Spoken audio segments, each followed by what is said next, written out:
Okay. Good morning, welcome to the Government Operation Committee. Monday, God, it's Monday, October 20th. And thank you for everyone who's here today. Can I get approval of the September 15th meeting minutes? So moved. Second. All in favor? So approved. Now, fortunately, not fortunately, unfortunately, but there were one of our commissioners found that there may have been some errors. And so we had to send the BAC manual back to us. And we, over the weekend, we got some corrections and Kata off to Sarah. Yeah, so thank you all. I'm pitch hitting for Andrew Saunders, our interim assistant manager. So as Commissioner Davenport said, if you'll recall, this came out of committee back for the September-October cycle for the commission. And so at the September meeting, it became known that there were some questions related to some potential minor corrections that needed to be made and some questions. Thanks to Commissioner Myers for bringing those forward. But because of parliamentary procedure, we wanted to make sure that we brought those changes back to y'all so that y'all could look over what those revisions would be and to make sure that y'all are okay with it. So you have a document that says questions and responses to BAC manual. This has in the black writing, it's Commissioner Myers' comments and requested changes. And then in red, you'll see the response that was given by Andrew Saunders. And we actually shared this with y'all in the follow-up report, but I wanted to bring it back here because it's more relevant to this discussion as well.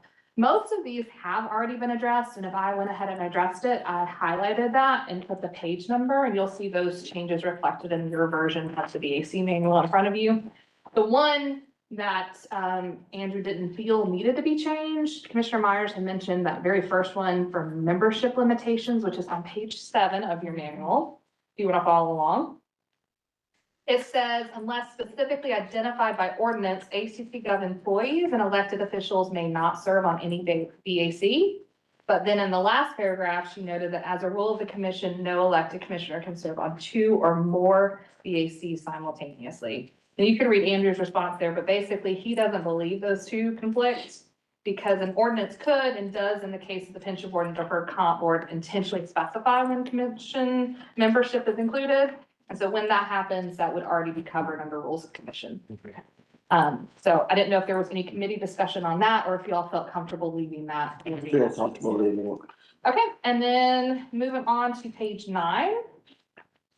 You'll see she referenced and requested some additional language related to the up to 5 applicants for interviews. So she just asked if we would put a note at the end of the paragraph that said that the process for selecting applicants when there are multiple open positions on a BAC will be revised further at a later date. And so we have that highlighted there. Andrew didn't see any problem with that. Yeah, because it's been our standard to do, like, let's say there's 5 position opening but 20 people applied. And like usually the clerk of commission will say, hey, commissioners, y'all pick your top 5, and then we go from there.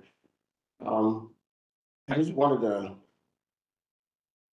put that up in the discussion. So her note was, where's that? It's that second one. So page 9, paragraph 2, see that underline? Yep, mentions selection of up to 5 applicants for interviews. Perhaps add something like the following at the end of the paragraph.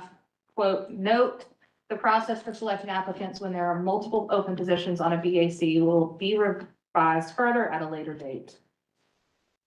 My understanding likely that she's referring to here is, obviously y'all are interested in also exploring how you would modify that approach. And we have a new clerk of commission. I think she was trying to provide a little bit of flexibility. Okay. What I was gonna say though, since we are getting ready to get a new clerk of commission, I really like maybe get Christine's input on some of this. I think she got some ideas about this. Again, I'm not sure what our timeline is, Commissioner Davenport, but I really think we need. So remember, we're doing 2 sections. We're doing this part, the manual first, and then the whole application process. That'll be. So I don't know what we want to maybe bring her into the fold. Yeah, I think definitely. It might be, critical that Agreed. at least share this with her. This is what we're thinking. I think she's got some ideas, especially how to simplify Yeah. process. So I think it might not be a bad idea to So y'all feel okay with the note? Yeah, Okay, all righty. And then on the same page, if you look down, in that first bulleted point, we're calling out here the committees and commissions that make their own nominations to the mayor and commission. And Commissioner Myers rightfully pointed out the Athens in Motion is not one of those that do that. And so we have struck through that. Just want to ask that question, while this, Athens in motion. I think it was just an error. Are you good with that one? Mm-hmm. Okay, then turning to page 14 of your manual. Commissioner Myers noted that under notice requirement in that first paragraph, it says that, quote, full and timely notice to the public must be given to the public prior to holding any meeting. And she felt that the phrase full and timely notice is a little bit vague here, and she wanted to make sure we were a little bit more specific. And so Andrew suggested updating this language to cite basically a reference to the Open Meetings Act. And so that is what you'll see there in the gray shading. All I did was add an additional sentence after that to state on what those requirements are. I know, I'm like, Dr. Myers, we know what that means, come on. It never hurts to be explicit. Are we good with that one? Mhm. Okay, on that same page, before you flip, under minutes, Commissioner Myers noted that it says that minutes only need to be taken at meetings at which there is an adoption of a policy, et cetera. She felt like it was implying that only minutes need to be taken when there was a vote. Andrew kind of felt like the language was intended to really reference any meeting. Yeah. Because it also said when a formal action could occur, but we just went ahead and I was specific and just left, I put a little comma there. So it's pretty explicit. Minutes must be taken at any meeting of a BAC, comma, including meetings at which blah, blah, blah. Yeah. So that way it's at least explicit for anyone who may have any kind of ambiguity. Are we good with that? Mm-hmm. And then lastly, on page 15, which is the next one, you'll see under filing and distribution of minutes, Commissioner Myers, requested that we add language to say BAC liaisons are responsible for assuring agendas and minutes are posted to the public in a timely manner. And so I've added that language after the first paragraph. Are there any concerns with that? Mm-mm. The other two things I'll note, so you also have a copy of the updated cover, Mhm. thanks to our communications department. And then lastly, I will say one thing that we, Jeff and I have been talking about this a little bit. There are times that there may be some minor changes that come up that change based on policy or other direction that you'll have.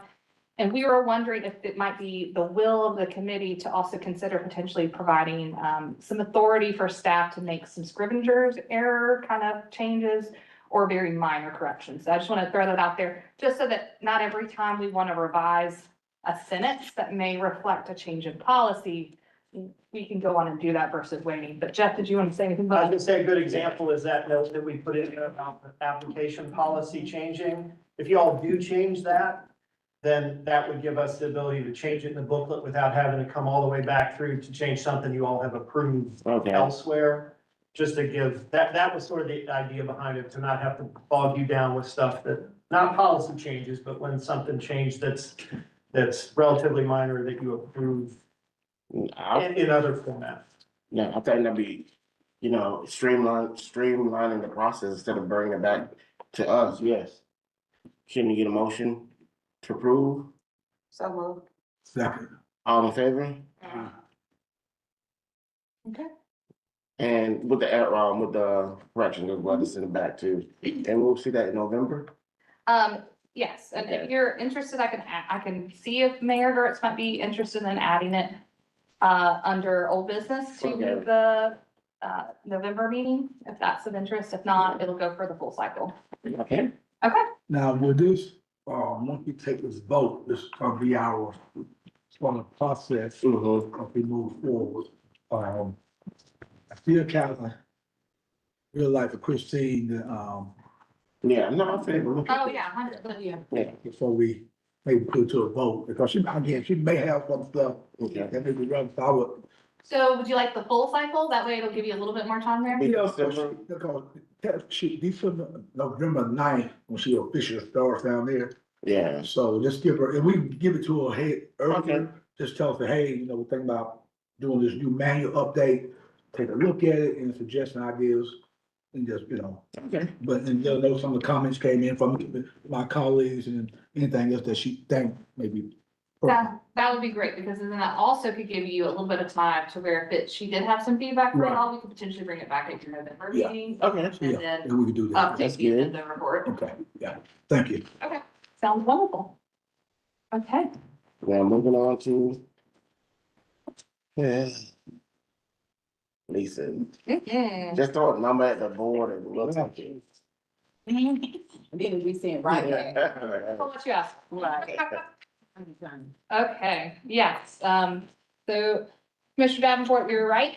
So our next topic is, the update of the community benefits agreement portion of our leasing policy. This was assigned by Mayor Gertz back in 2023.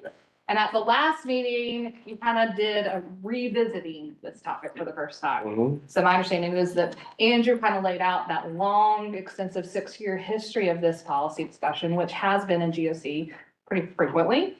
The challenges that we've seen in implementation and the changes that we've seen and made since its inception in 2019. And just as a reminder for the committee, the policy was originally sought to help kind of create some more consistency in lease rates, which previously had been negotiated individually and often tended to favor organizations that may have had more direct access to our decision makers. So we outlined the unified leasing policy category tenants into those 3 groups: for-profit, state and federal agencies, and nonprofits. For the purposes of this discussion today, we're really focused on nonprofit agencies. And then we also, the committee discussed whether or not to reinstate a more structured version of the CBAs that quantifies that public benefit through measurable criteria. So that's really what you're going to hear from us today. We've got interim director James Alexander here from our central services department, as well as Angel Helmley. And they're going to share a PowerPoint presentation with you as well as a spreadsheet. And what we are trying to do is kind of suggest a potential framework for this structured CBA portion and some suggested criteria. But really what we're wanting to get out of today's discussion is some guidance from the committee on what those criteria should be of how we define and really understand that public benefit portion.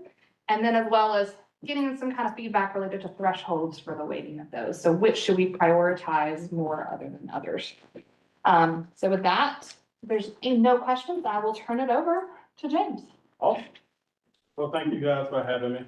I know that there's been a pain point for many of you for a while. So, we wanted to try to structure it so it aligns with our strategic plan and build transparency and fairness.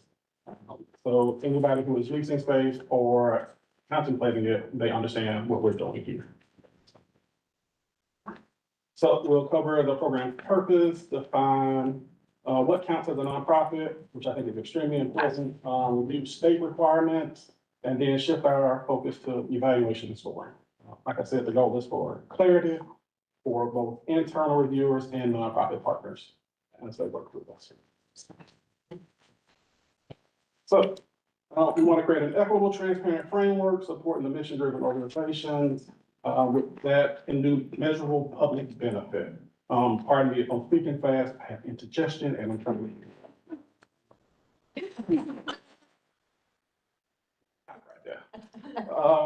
We want to make sure that we ensure fiscal responsibility and accountability with our partners and make sure that they align with our strategic plan and community. What is a nonprofit? So we've got 4 different types of nonprofits that the federal government acknowledges. We want to refer to, charitable organizations, civic organizations, and community service entities. Income for this to be considered a nonprofit, that income must be reinvested in their mission rather than distributed as profit. So this keeps us focused on groups with real public impact. The state of Georgia's nonprofit requirements, they must register and renew annually with the Georgia Secretary of State. Fundraising organizations must register with the Charitable Organizations Division, and then we'll verify each group is active, compliant, and, that property that we're leasing to them is registered. This here is the backbone of what we're trying to do. You want to make sure that they are legally compliant. What their community benefits align with what we, as an organization, want to make sure that they are aligned with us.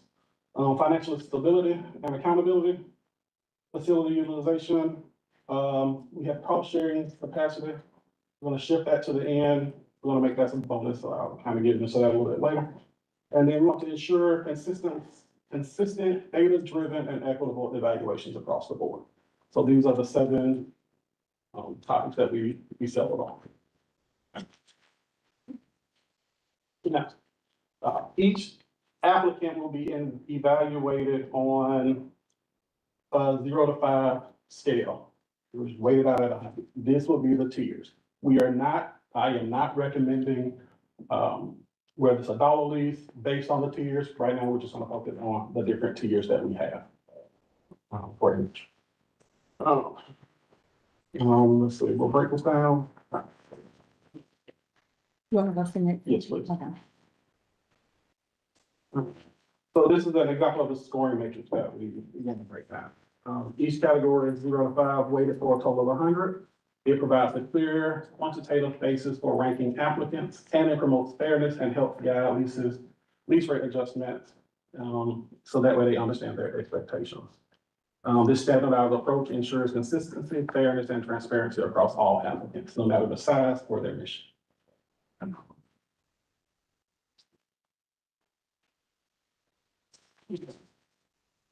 So we want to focus on, we're going to show you how each tenant individual scores, kind of build an overall rating tier. We'll confirm with the IRS their status, state registration, IRS forms, and which Clarke County services they provide. These are going to be mandatory for each applicant that we're looking at. And then their lease rates will be tied to the mission alignment, accountability, and I did put maintenance on there, but so we'll get to that in the next step. You want the spreadsheet? Yes. Okay. All right, so. Which needs to pull up the spreadsheet. One thing I want to share with y'all before we dive into that. So James has a lot of options for y'all. And so this is really where your feedback's really important. There may be stuff on here that you don't agree would be something that we should consider for public benefit. There may be others that you really want us to focus on.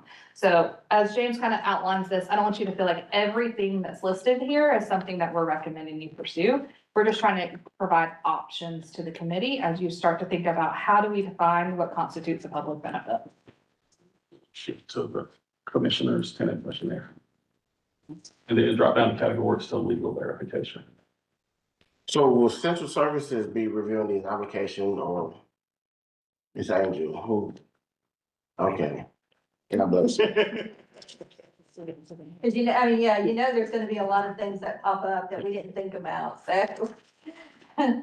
So can we, I'm sorry, let's do just the legal and compliance verification, because I think looking at this like this is extremely open. So you can,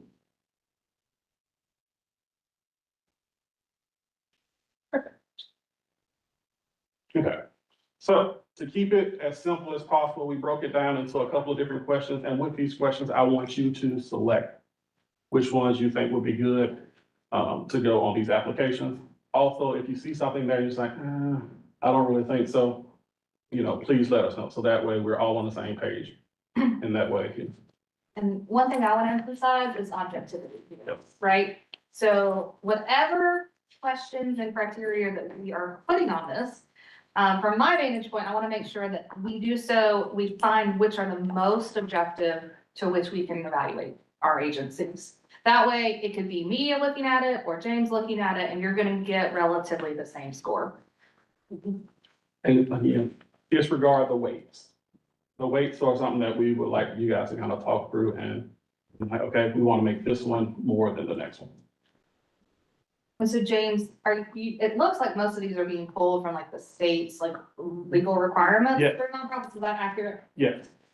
So does the organization have an active, diverse, and functioning board? So there's a lot going on there. Diverse will be separate from functioning, and functioning and active will be the same. Like if I'm EADC, I don't know if that board will be diverse because they're mentioned. Oh, go ahead, I'm sorry. No. And so you're correct. I wrote that question like that intentionally, so y'all can pick how y'all want that to be. So if you want to quantify this, do you want the organization just to have an active board of directors? Or do you want that board of directors to be diverse? Or do you want it functioning as an overall entity that oversees everything? So that was my way of trying to get everything in there. Cause diverse could cover a lot of things. Yes. Cover age. Mhm. youth. I mean, it can cover a lot of things besides race. I mean, it really could. Veterans. I would, the Commissioner Danforth point, the biggest part of me was are they functioning? Yeah. That's the biggest Yeah. part. Are they- Functional. Are they It's more a like- functional board? Yeah, are they a really functional board and how functional are they? I mean, how. Yeah. With the policies, are they a nonprofit? We had to take out the verse, that's fine, but, functioning to me is key. Yeah, I feel like we need to define what functional is. Yeah. Like, do they have a certain number of meetings per year? Did they hand some minutes over to us to assure that they're, actually doing stuff and working on things? Yeah, I think we need some criteria Yeah. under that. Okay, good one. But everybody else is okay with the other four? The bylaws, best governance practices, I feel like we need to define that. Is there a definition for that? Is like in the I'm not sure nonprofit how I world? would do that. Yeah, in the nonprofit world, is there a I would definition for that? personally recommend, if you're gonna keep that one, to keep it as our bylaws current. Yeah. Or in, like, do they have bylaws? Like, you could make it a yes, no, if you wanted to, and say, does the organization have bylaws? And do they follow them? Yeah. Mhm. Yeah, I mean, they should, the function of the board of directors should be reflected in the bylaws, vice Yeah. versa. Do y'all agree where y'all at on that one? If we remove the reflective of best governance practices? Yeah. Yes. Are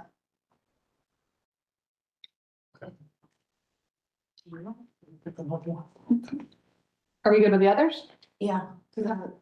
Come by law, they have to have a. They gotta have a person. Okay, yep, so we'll keep the first two and then we'll modify that third one to where it basically is saying, does the organization have a functioning board of directors? And then we can get into some questions on our end to maybe clarify what functioning would constitute. And then we'll also modify that fourth one for the bylaws to just, reference, do they have active bylaws? That are used. So, performance measures and reporting. All right, this is one that I'm really gonna need you guys' input on. What performance indicators and metrics would you like to see from a nonprofit, If any. if any? Right.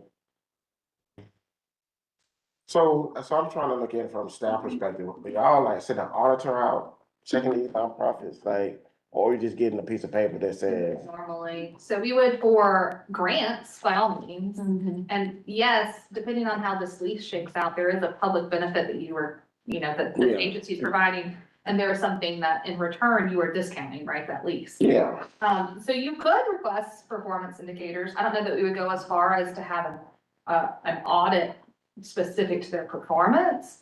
But you could request, to James's point, what those outcomes are that you're trying to see, given the fact that you're trying to look at this from a vantage point of what benefit are they providing to the public that warrants that lease reduction, if that makes sense. So you could get some follow-up, but it's, a question of what the will of the policymakers are, right? I mean, I think that, some questions like, what are the number of citizens served? What is the financial value of some of your work?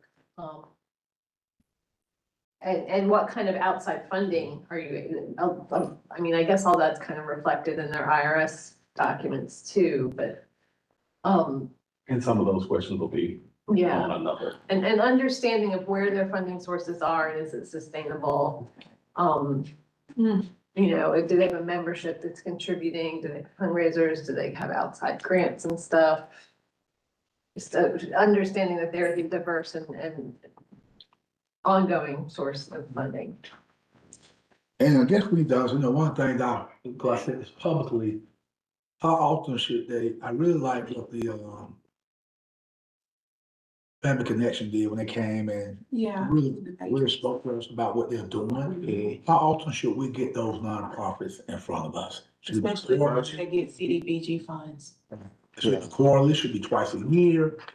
Just to bring us up, I know we got a dashboard, and I get it, but I think from a public perspective, if they're seeing that, we're asking them to come in, and plus, especially if we're funding them, that, hey, this is what we're doing, these are our metrics, these are our outcomes, I think it might be better, from their perspective and ours to understand what they really, to Melissa's point, community benefits that they're providing. Yeah, I mean, at least an annual report, like some of the nonprofits that we support or at least to do produce those reports and send them over to us. And, often they're very impressive and they're doing work that we didn't even know was going on. So we definitely could include those as requirements for sure, but what we're thinking about eligibility of what those Yeah. lease rates would be, how can we define that in a way here for the criteria and the questions to where you're measuring, I guess in effect, James, you're looking to see if they have the capacity to capture that, is that what you're trying to gauge here? I think all four of them, but I know that our nonprofits vary from Performing art. our town gown Yeah. to It's still, local food banks or Yeah. churches doing, so they all vary from different, but I think that these four questions, though they may be, a lot, I think they're very important. Am I on the wrong one? Performance measurement and Hmm. reporting. Community benefits and alignment. How did I get? I'm sorry, y'all. No, you're good. Mm. I think it's further back. She changed it. Oh, cute enough. I'm Yeah. sorry. Hold on. Okay, let me Found look her over color. here. How, has the organization demonstrated continuous improvement year over year as a metric for leasing? So put yourselves in the positions of Angel here. So you're looking at these, you're trying to figure out tiering wise where an agency would fall. Do you feel like that is explicit? Or do you feel like there's subjectivity there to where it could enhance how people would rate? You see what I'm saying? Like, when you're talking about demonstrated continuous improvement, what does that mean? Are we talking about number of people served? Are we talking about? They do a KPI, they, Yeah, what other is, stuff, organization? especially that last, the organization should continue improvement year over year. And they should have some type of, Yeah. measurements within their own organization, are they showing improvement, I would think. So if I'm trying to feed people and people wealth increase, so I don't have to feed them no more. How would that be an improvement year over year if I'm feeding less people because the economy is better? Or, I'm doing 10 shows a year, I'm not gonna do 11 just to do improvement. Would that be, I'm just trying to think like. Yeah, I feel like there's, some missions are just steady. You can't define improvement.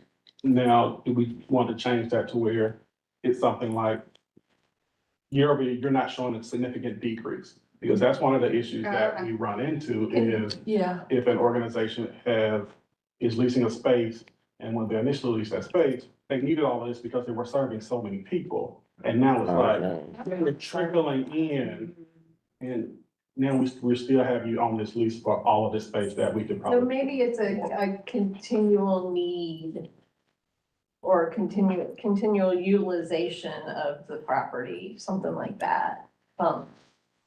Just, relative to what their mission is, are they definitely taking advantage of the space that they have? Can we word it like, are you using what the space that we asked you to use it for, or? Or Like, maybe a statement saying, how do you utilize this space? a regular report on how they're utilizing the space. And there is another question in there, I forget what's going off the top of my head. Yeah, later on will be some utilization questions. Mhm. Okay, so back to this one.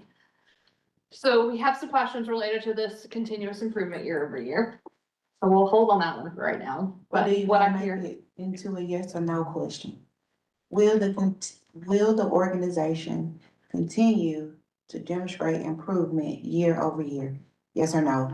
If yes, how? Because we're serving more, or is that too much? I like that. Yeah, yeah, it's kind of response. Yeah, make it a Yeah, I like it. descriptive question, I ask like them to.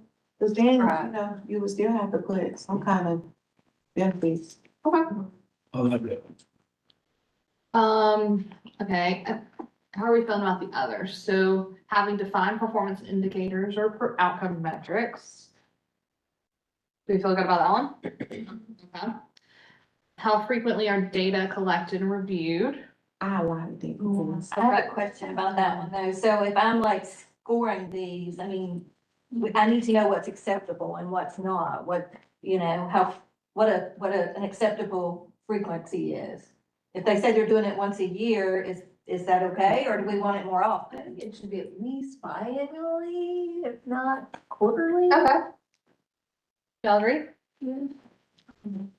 It's got a simmer a What little you bit. think, Pat? You a businessman, how, Yeah. what are you reporting? Quarterly? Yeah, quarterly. And what works better for you, Angel? Either one. I think, I mean, yeah, either one is fine with me. I just need to know when I'm scoring on like, you know, I can't grade them if I don't know what we're looking for. So I just need to know what's good, what we think is a Okay. good acceptable Yeah. level. So I mean, I think the feds just eliminated quarterly reporting some realm of their, and changed it to biannual. I don't know if that would impact how nonprofits out there report. so we could say, Would we circle it or cater it or whatever it around, how often we'll be collecting leases, like, right now they pay once a year.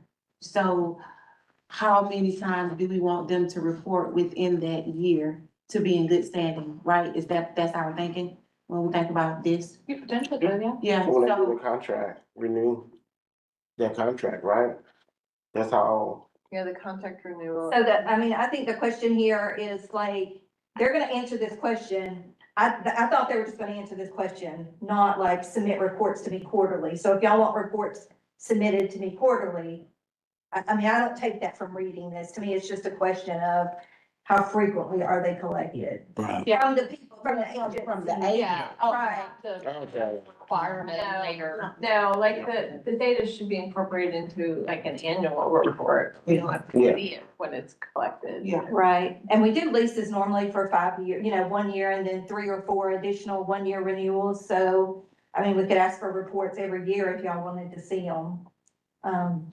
Yeah, cause there won't be a whole bunch of. I mean, I think it would be pertinent to see reports annually. Yeah. You know, I mean, these are public resources, where the public would be interested. Yeah, So we could reframe that as, data is collected and reviewed at least biannually, quarterly. I'll say annually.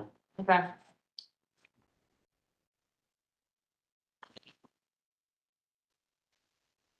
Okay.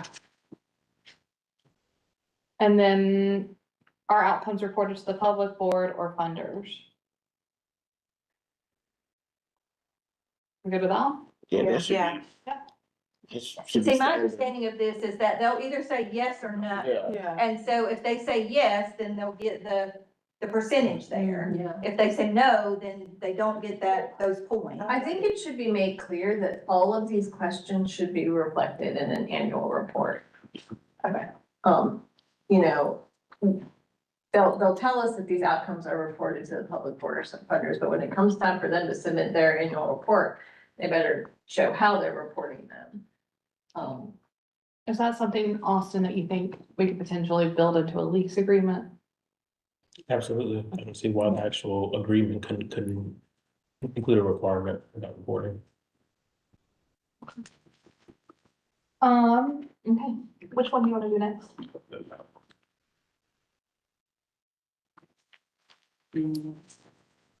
Equity and inclusion.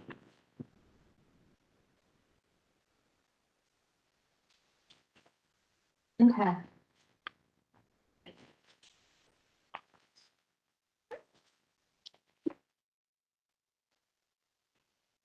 This is where it gets kind of fun. Okay. Will we get in trouble with grants from federal government with this currently? So this isn't grant funding, so But technically, I mean, I don't believe we would, I mean, would, Yeah, all kinds of things. Something we can look into. I know Courtney's been kind of the main person, kind of keeping an eye on all the Yeah, can you check? executive. like, we, well, but I'm just like for that entity, would they? Right. oh, I see what you're saying. Okay, that's a very good point. Mm-hmm. Okay, well, so we'll ask the attorney's office to look into that. And this is just an option of criteria that Yeah. I can consider. I will say, this is the one where in staff, when we were talking about it, there is a little bit of more subjectivity in some of this. Yeah. Particularly like with the percentage of the board or the Yeah, I staff think that I that should be straight, girl, cause I think that's just all in people business. Okay, Mm-hmm. They be out there. Yeah, Yeah, I think, I like I think we get the legal. three and, Yeah, I think number one would not be a bad work study board or staff that as members of underrepresented groups. That might be okay. Can you, Some community partnership documentation would be, yeah, I think that's kind of important for us to Yeah. understand. okay. Yeah, because a lot of these organizations do partner with smaller organizations, neighborhood associations or whatever. And I think it, that's helpful to know. and how many targeted outreach efforts, how's that quantified or how's that determined? Juneteenth, Cinco de Mayo. Okay. But I also feel like, how many targeted outreach efforts were made and our program materials bilingual and ADA accessible, I think that those can be combined. Okay. Cause I feel like there, there could be a semicolon. So, I mean, maybe even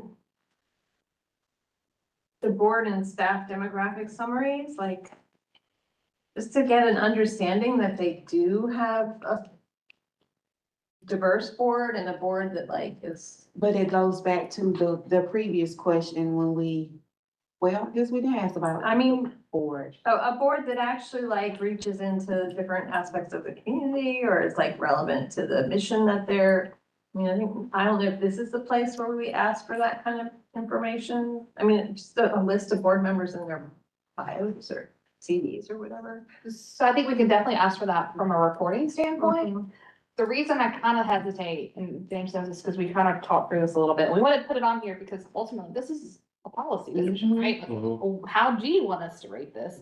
I think it can be challenging from a staff perspective of trying to rate 0 to 5, which agency has more or less, when each agency is so different, right? Like you have some that may have 5 members on their board, you have some that may have a larger board.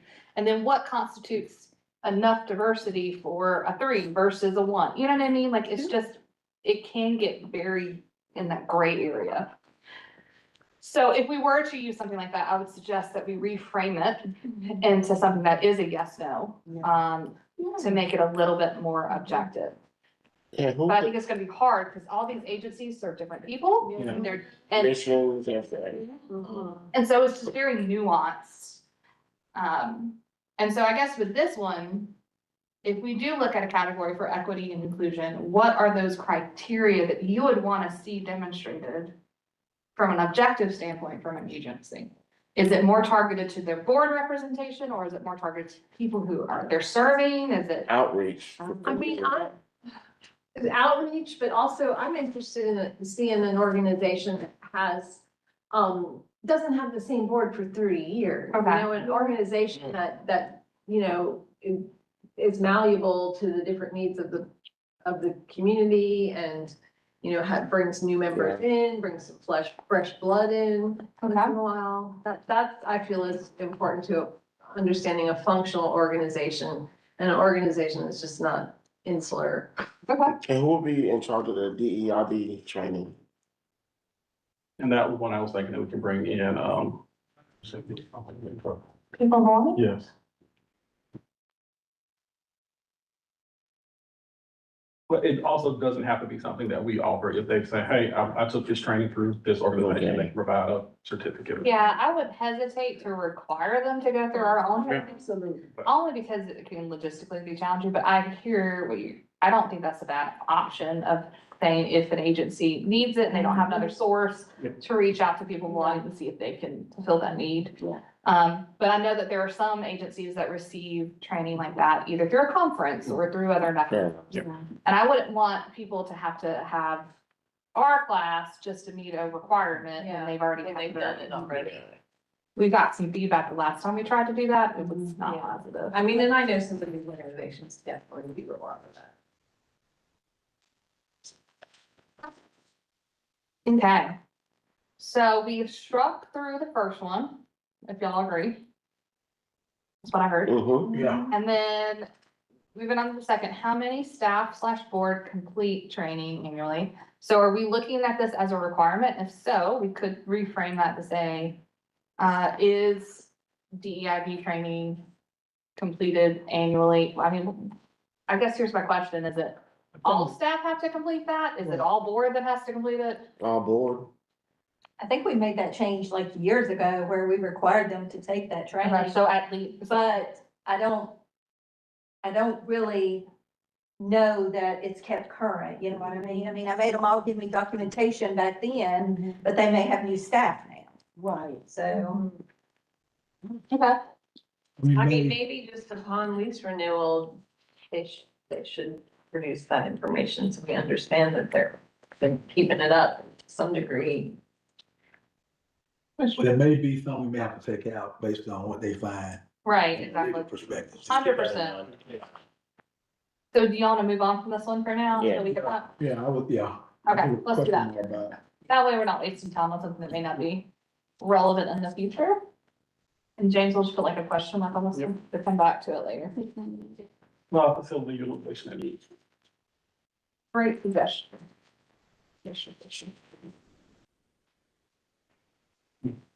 So this one kind of gets to what you were saying when we were talking about, do they still need this giant space that they're renting? And for us to kind of get a hint of that, we want to know what hours they're actually open and operating. How many community members are coming in, that can be monthly, quarterly, whatever. And then what percentage of the available space is mission related? So are they just using this space for office spaces, or are they actually driving their mission with the spaces that they've been utilizing?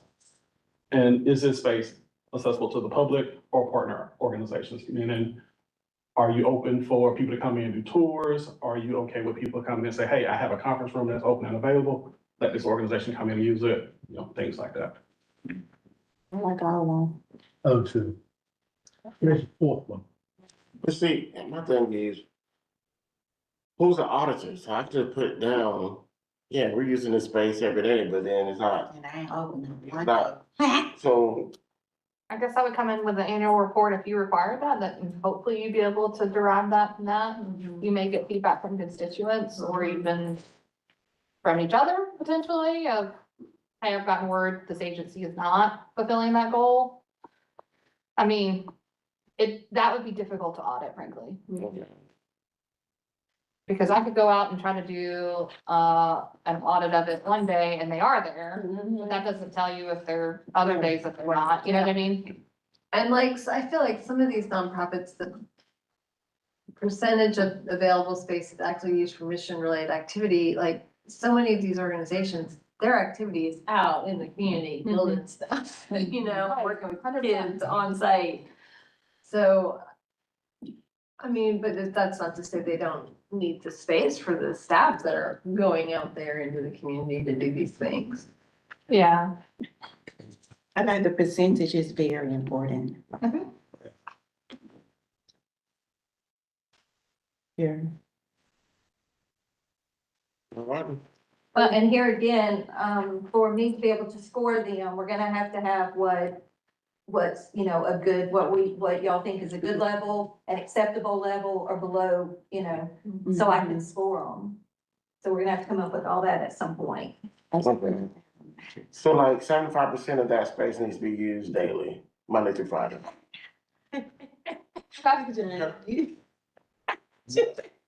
Bob, be one bit.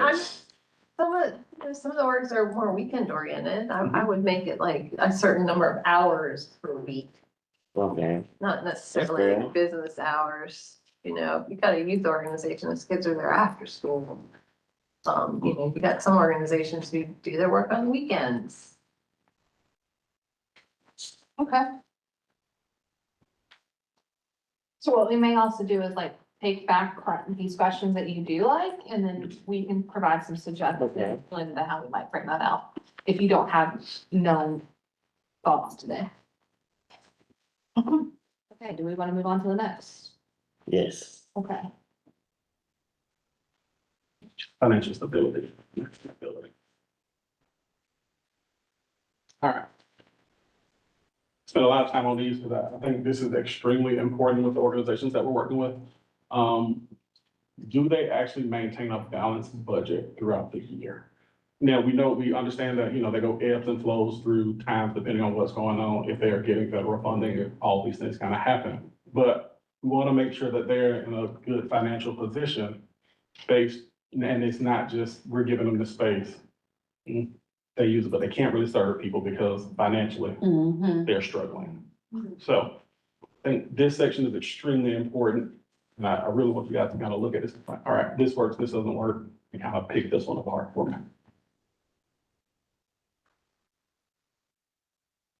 You just want to take it from the top? Does the organization maintain a balanced budget annually? So imagine what you're looking for there is that they're not running a consistent deficit to which programs suffer. Yes. I'm concerned about the number 2. Okay. What percent of the revenue is diversified? Like, are all your money coming from? Are we giving you subsidized rent, and then at the same time, all your money's coming from CDBG funding? There's no donations, no other grants, or no program fees. Like, how would you measure that? Like, Are you really looking for there, based on what Commissioner Davenport said, are you looking for how much of that is provided by ACC Gov, like percentage wise? Yes, because I don't want us to get into the habit, it sounds horrible. But us not just subsidizing the building space, but then also their programming. Yeah. And then if we are subsidizing building space and programming, then are we keeping somebody else from serving the population that has the money to do those things? yes. Yeah, absolutely. So I like that one.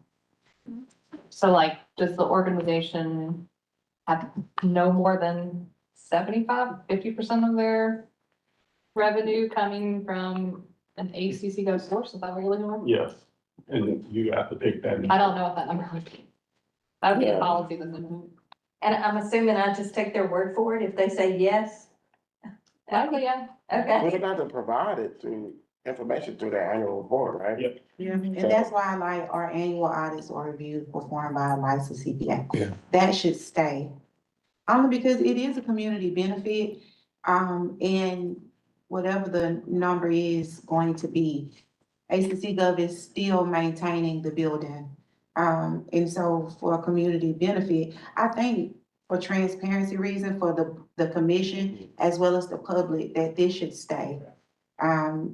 Because I know that, you know, we wouldn't necessarily audit, like Gavin's not gonna go and audit. But it should be somebody with some sense, Yeah. preferably with license. Ideally, yeah, an accountant.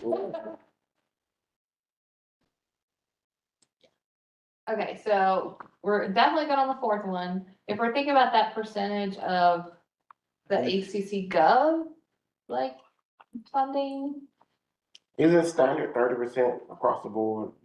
30% grab. donations, 30% from user fees or whatever. Okay, so no more than 30%? Yeah, that makes sense. I think a lot of nonprofits gonna be kicked out though. Well, but are these like requirements to where if you don't hit it, that you're gonna say you're excluded from getting the lease? Or are you saying if you meet this, then you get points toward? Yeah, it's towards The the reduction. points. Yeah, we won't kick you out. I mean, I will ask y'all I will ask y'all at the end of this, if there are any that are like deal breakers for you, you know what I mean? Like, if it doesn't meet this, we definitely don't wanna do a lease for them, but I would imagine really you're gonna get those more on the legality side than anything. I think that number two still is if you're getting all of our money, plus, we're funding you, and there's no grants, no donation, no outside income, I'm like, yeah, that's just me.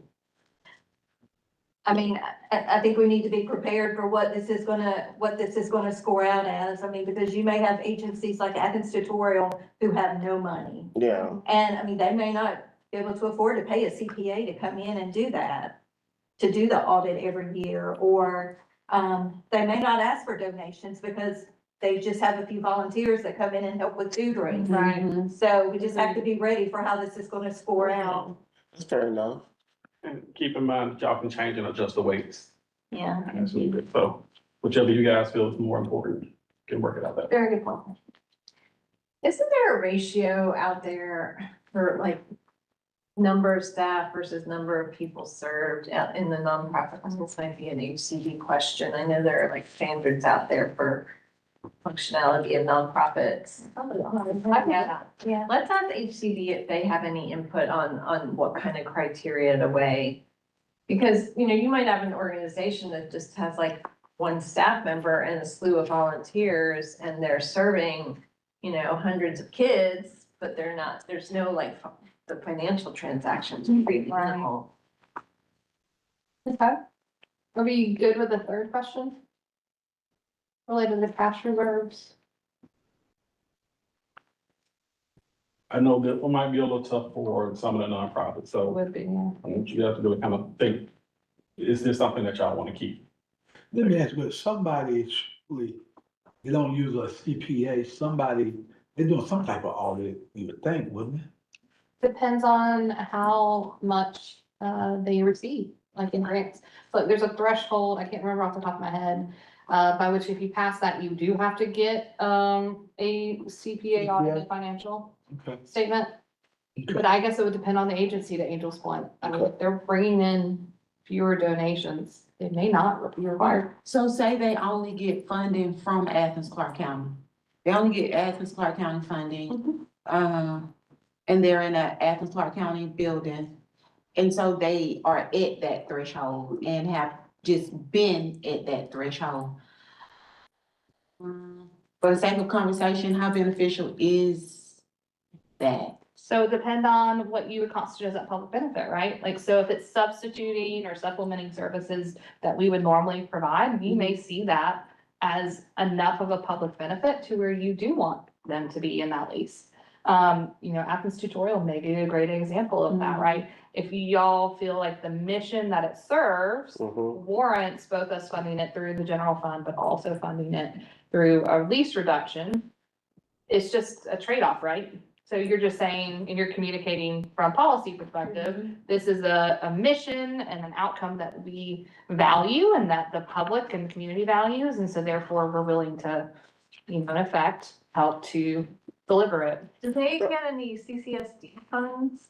I'm not sure. I'm not familiar with that one. So I don't, and for the public that are watching, I'm not positive what Athens Tutorial references are. So that was just an example, all hypothetical. I'm just looking at it from an economic side. I mean, but that's an example of an organization that's thoroughly volunteer run. Yeah. And just Yeah. because there's not a financial transaction going on, I feel like that shouldn't count They against. could just be warranted as a community benefit within itself. Yeah. And then I would look to our attorneys to let us know if there's any guidance related to, you know, if there's concerns for our dreaded gratuities clause. But I know that that's kind of an underlying concern here generally, right? But, you know, ultimately, I think it's probably a policy decision. But okay, at the end of the day, if we're subsidizing, why are we charging rent, period, if it's a public benefit? That's a question, right? That's what I'm saying, it's just like, we're giving you all our funding to operate and we're getting, benefit, why charge rent at all? It's part of the construction cost. That's right. So you can't. Yeah, so, Okay. so just remember for the, you know, as Sarah kind of hinted, this whole discussion is kind of based on Yeah, the yeah, tax cost concerns, because basically the case law on this matter has basically said, like, you know, if we charge anything below fair Mhm. market value, then we have to get a substantial benefit in return, otherwise it's probably a gratuity. okay, And so these, you know, this exercise that we're going through, like we're trying to identify from an objective perspective, what is that substantial benefit? all right. I don't even know if we answered the question. Did you answer? Well, I It's a think lot to absorb. the important thing I think James is alluding to is if you were to determine as elected officials that an agency did not receive X percentage of funding that they rely on from ACC Gov, or priorities change in the future, Mhm. they may not be able to meet a lease rate. I think that's where he's getting at with that, Yeah. is that there aren't other financial sources through donations that they receive. So therefore, it's at risk that if you were to, depending on what that lease rate is, they may not be able to fund it should the commission change priorities or something, they may not be competitive for something. If anything were to fell through with the ACC Gov funding, it may impact their ability to pay in the future a rent. Yeah, because it isn't all of this like to help us determine, or help y'all determine what their lease rate will be. That's correct. Right, so.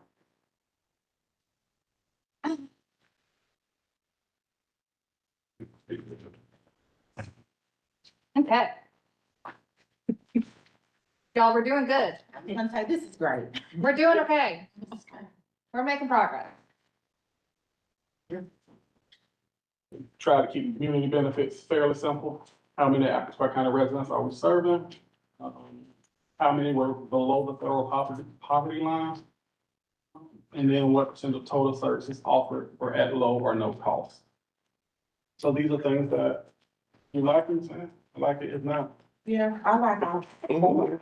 Okay, I'm thinking the cottage. They serve Jackson County, Madison, Oakville as well. And like, how many below poverty? I don't know, but They may or may not, well, I mean, would they know? Would the nonprofits know that? Okay, they know. okay, they know.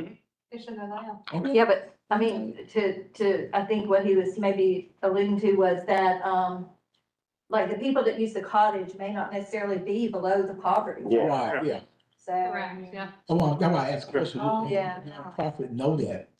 Somebody was coming in for services, Yeah. whether or not they was below.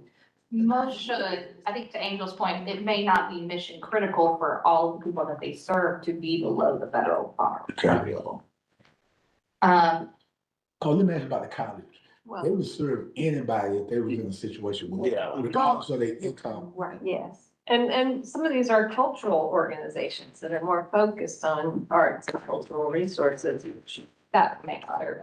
of everybody. If Applicable. There you go. So do we want to strike that one then? Given the understanding that there may be cultural organizations that are nonprofits that don't necessarily serve members of the community based strictly on poverty level, or those agencies like Commissioner Davenport brought up. Maybe if applicable, Okay. if mission, It's mission program, Yeah. if it's part of your mission, because Right. many of them, there is part of their mission. So then in practice and implementation, as Angel's kind of going through, if it is applicable, someone would get points for that. If it's not applicable, Right, they it wouldn't. Yeah. So then you're going to be rating an agency that does serve A lot. higher than one that doesn't. How would, and so that's what I'm trying to get at, like, how would, County Gals serve people below the federal poverty level? Do they offer free shows? If you bring in your tax form and say. They definitely would not know that, I can tell you. Or we can change it to, do you serve Right. participants under the poverty level? But you know, y'all gonna And then give it like a bonus blame it. kind of thing. Just yes or no. Same thing with Taylor Bird House. Yeah. That's Yeah. Yeah. Does it put us in a gray area if we turn it into a how, I mean, from a how into a. How does, How does? on a scale of 1 to 5, how does this organization serve folks below the poverty rate? And some of them, even some of these cultural organizations do some outreach to low-income people in one way or another by having free cultural events. Okay, so basically having them self-rate, Yeah. and then use that as. Ask for, yeah, How do you ask for a statement that we can rate. I got a question mark for about, because like we're doing grant, so if I'm not serving poverty goals, if I'm not doing a good job of serving, uh, serving those on the federal poverty level, then my rent's gonna go higher versus someone who does, right? So, Yeah. potentially, but you also, again, you can change the weight of these. So Okay, it doesn't, if you decide, that weight really high, Yeah. we can adjust that, so that way you feel like it's much more Yeah. equitable across the board, and it doesn't impact one organization. So it's negligible Right. difference. Mhm. I would really appreciate it, because we don't wanna prioritize one over the. Yeah, I mean, I can see how, some of the more culturally oriented organizations would rank fairly low there. But they Yeah. might rank fairly high in the diversity of their Mhm. revenues and the Mhm. board strength and all that Mhm. stuff. okay. Okay, so we have how many Clark County residents were served in FY 25? So for that one, I would, just from a staff perspective, manager's office, I would say, what is a good number there if we're gonna keep it a how? Or are you looking more, are you looking for quantity here? Or are you really looking to make sure that they are serving Clark County residents? Is it an exclusionary thing? Is it, you know what I mean? Mhm. James, where were you going on this one? I want to know if you were actually serving Athens-Clarke County residents. That's what I'm saying, how, doesn't it say how many, but how are you serving those?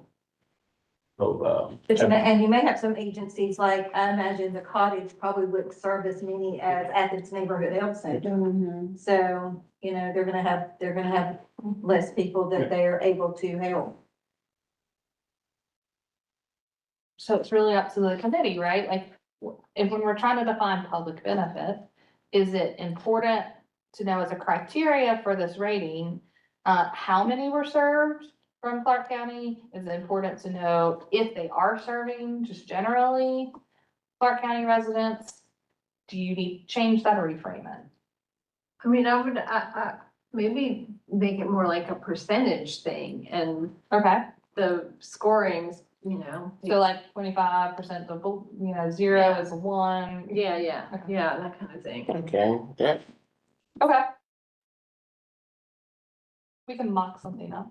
I think Commissioner Fisher pointed out that,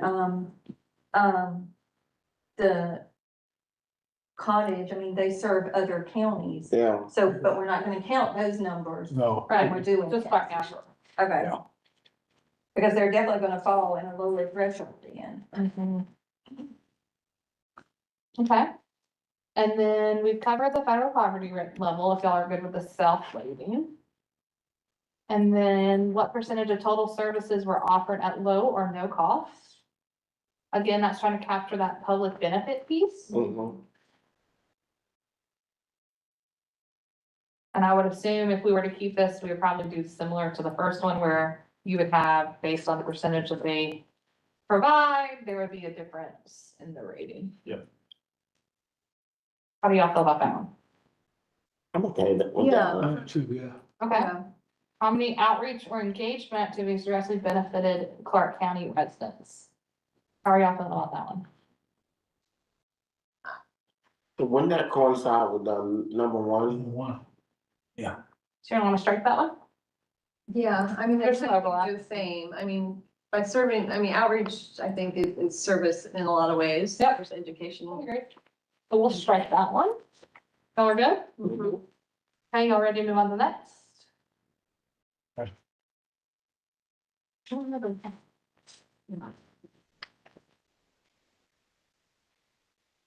Okay, James, talk to us. All right, so we're talking about how can we factor in if a nonprofit can help pay for some of the maintenance and things that we have in our buildings and our facilities. These are some of the questions that we looked at. Kind of shifted it a little bit from the time I did this. What percentage of total facility operating costs does the organization contribute? Now, for this one, we're gonna list, specifically. So I'm on real quick. So I know we're not supposed to talk about the weight, but like I would think if they're doing cost sharing, that should be like 75% or something. Like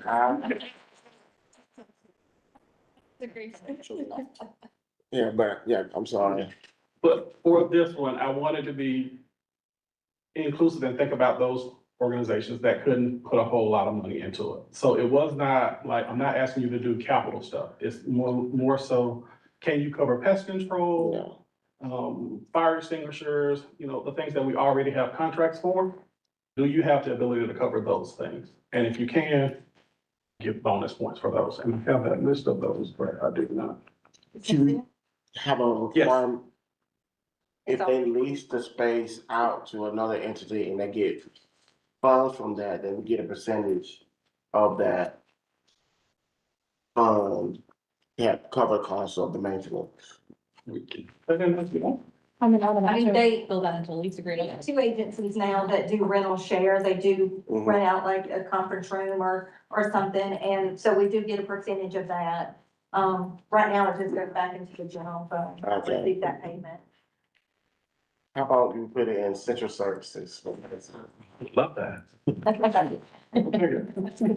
But, yeah, we listed, pest control, elevator and handicap lifts, HVAC systems, and these are just the maintenance agreements, not necessarily the overall like cost for them. Fire suppression systems and the fire extinguishers. So they would be paying for those annual inspections, cleaning and things like that. And if they can cover those, then. And so the thought here is if agencies are willing to help contribute to that maintenance cost, we could handle an offset on the rent because they are covering Yeah. additional costs. I like it. Yeah. They're kind of like a co-op approach. I kind of doubt anybody's gonna wanna jump on that. But, the agencies, because I don't think this stuff is cheap, but. I mean, my thought is if we know that you're not gonna score so highly in one area, if I can pick up some bonus points to kind of offset that, That's true. this could be it. Some of it, they might be able to secure pro bono, and pest control. Yeah, that's a good thought, yeah. Okay, so how are we feeling about these? I'm feeling good. Just the weights need to be higher. Got it. Anything else on this one or any other criteria? Is there anything missing? Yes. Like, is there a criteria that when we're thinking about defining what published benefit is as it pertains to our leases, that a question we should be asking, some kind of criteria that you would want to evaluate one agency from another? I mean, I do have like weird feelings around our historic properties. I feel like there's like extra weight to having a reliable organization occupying these historic properties to assure that they are being utilized, and just the being available to the public, I feel is a public service in and of itself. That those properties are available and have a reason to be maintained. And also, I still have thoughts around town and gown and the fact that that building appears to have been purposely built for that organization. I feel like we need to have a more complex discussion involving that organization about the future of that structure and how that organization occupies it. We own that property. Yeah, we own the property and we own the building, but from what I understand, the building was built intentionally for town and gown use. And I kind of wonder if we shouldn't go into a ground lease agreement and maybe offer them the ability to own the building. I mean, they own all this stuff inside and all that. Right, I know, they New did, shows, they did all the work. and they built that beautiful garden next to it. You know, I feel like, and there's a long history there. And I feel like we need to have a more complex discussion with that organization. And Could explore that further. legally, the prior mayor signed an agreement with this body, with that body.